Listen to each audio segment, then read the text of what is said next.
Hello, and welcome to Short Stories, a production of AdventuresInAudio.net. I'm Robert Crandall, and I'm grateful you have chosen to listen to my podcast. You may also enjoy my other podcast where I read poems. You can find that podcast on AdventuresInAudio.net. Just click on the word Poemcast and enjoy. More poems are on the way. And don't forget, you can get one personalized for just $5. And at the beginning of the poem, you will hear something like this.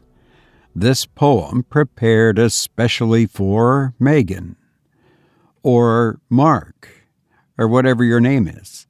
Then you can play it for your friends when you have a few people over for a short stories listening party. I know you probably listen when you're alone. I think the research has showed that way over 90% of people listen to a podcast by themselves. And I get that, and that's fine and dandy. But a gathering of, say, 5 or 6 people can be fun, especially in the winter when it's so cold outside. But however you listen, I appreciate it very much. And since it's cold in most places this time of year, I thought I'd read a story appropriate for the weather. In this story, a man ice skates to his best friend's wedding, in which he is to be best man, and his girlfriend the bridesmaid. But on the way, something strange happens. And when he arrives at his destination, he is greeted by tragedy.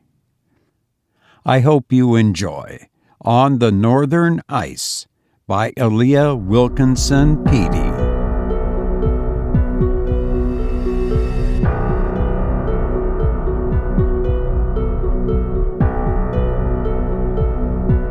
The winter nights up at Sault Ste. Marie are as white and luminous as the Milky Way. The silence which rests upon the solitude appears to be white also. Even sound has been included in nature's arrestment. For indeed, save the still white frost, all things seem to be obliterated. The stars have a poignant brightness, but they belong to heaven and not to earth. And between their immeasurable height and the still ice rolls the ebon ether in vast liquid billows. In such a place, it is difficult to believe that the world is actually peopled.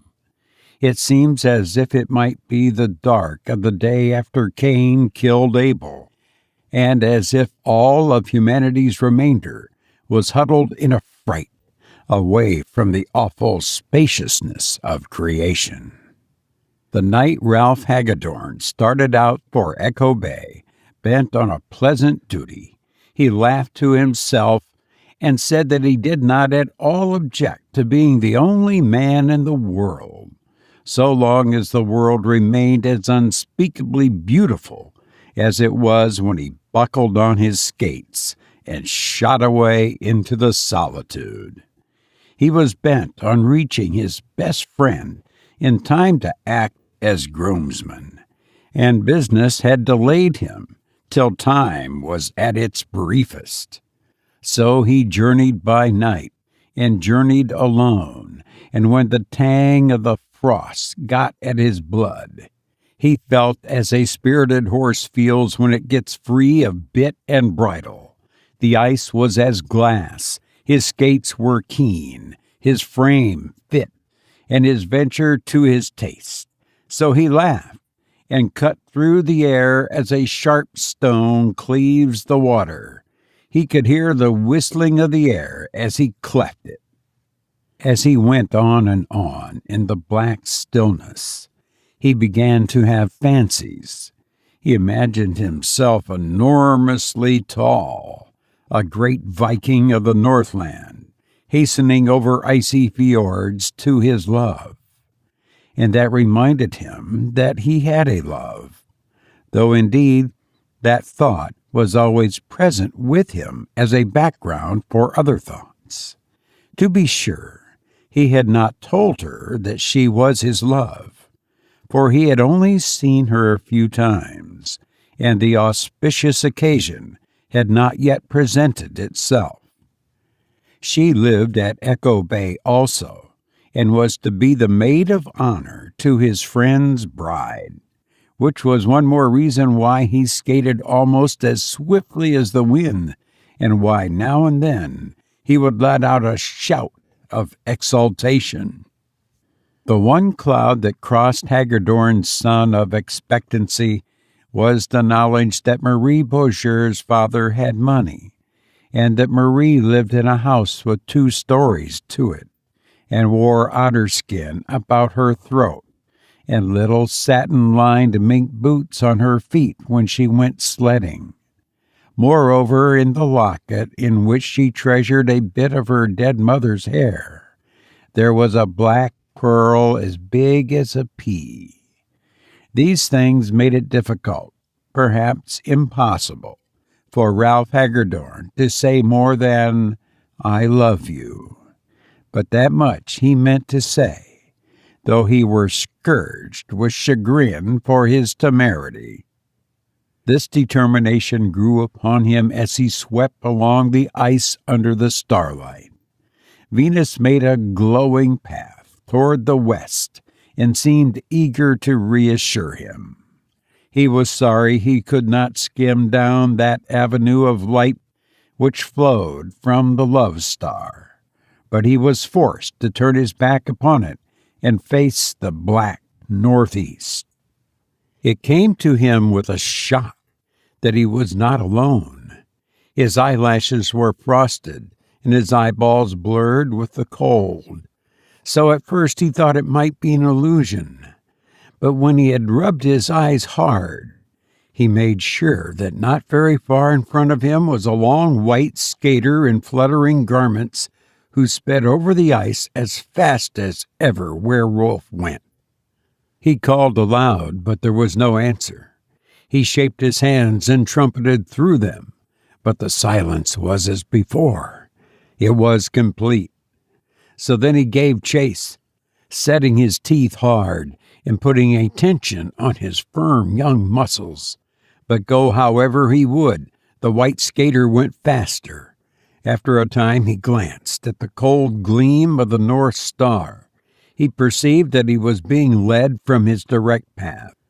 For a moment he hesitated, wondering if he would not better keep to his road, but his weird companion seemed to draw him on irresistibly, and finding it sweet to follow, he followed.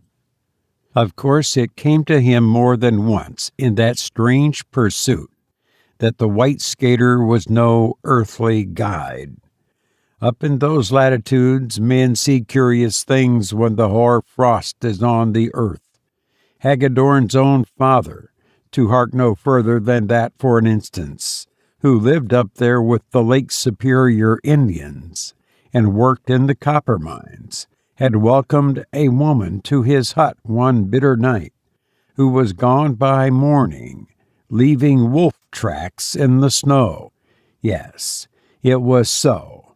And John Fontenelle, the half-breed, could tell you all about it any day, if he were alive.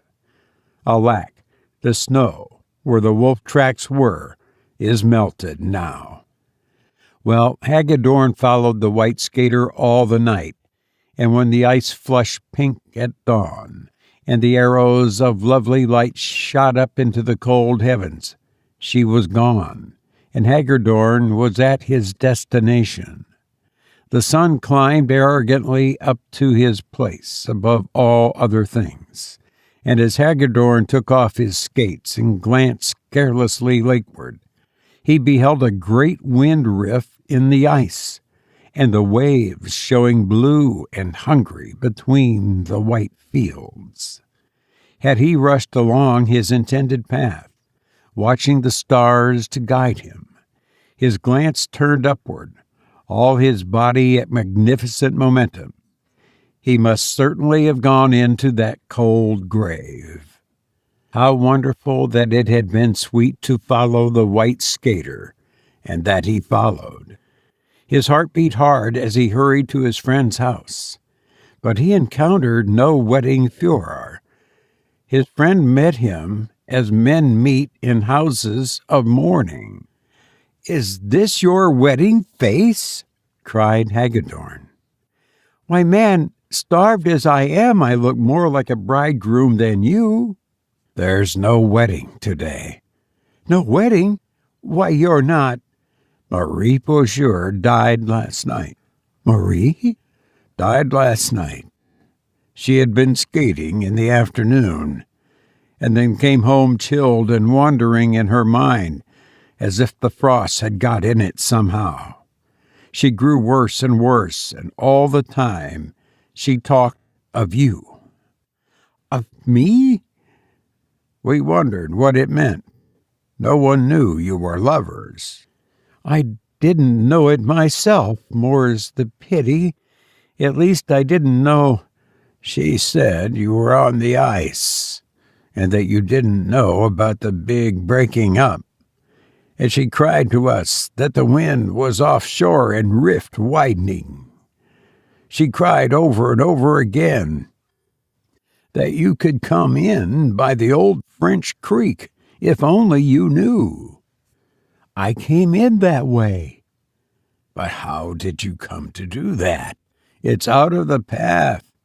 We thought perhaps—" But Hagedorn broke in with his story, and told him all as it had come to pass. That day they watched beside the maiden, who lay with tapers at her head and at her feet. And in the little church, the bride who might have been at her wedding said prayers for her friend. They buried Marie Beaujour in her bridesmaid white, and Hagedorn was before the altar with her, as he had intended from the first. Then at midnight the lovers who were to wed whispered their vows in the gloom of the cold church, and walked together through the snow to lay their bridal wreaths upon the grave. 3 nights later, Hagedorn skated back again to his home. They wanted him to go by sunlight, but he had his way, and went when Venus made her bright path on the ice. The truth was, he had hoped for the companionship of the white skater, but he did not have it. His only companion was the wind. The only voice he heard was the baying of a wolf on the north shore. The world was as empty and as white as if God had just created it, and the sun had not yet colored it, nor man defiled it.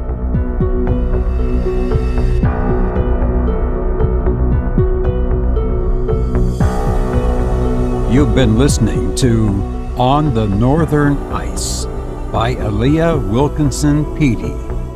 William Kingdon Clifford once said, "It is wrong, always, everywhere, and for anyone to believe anything upon insufficient evidence." I've enjoyed being with you, and I hope to be with you again soon. Please take care, and thank you for listening to me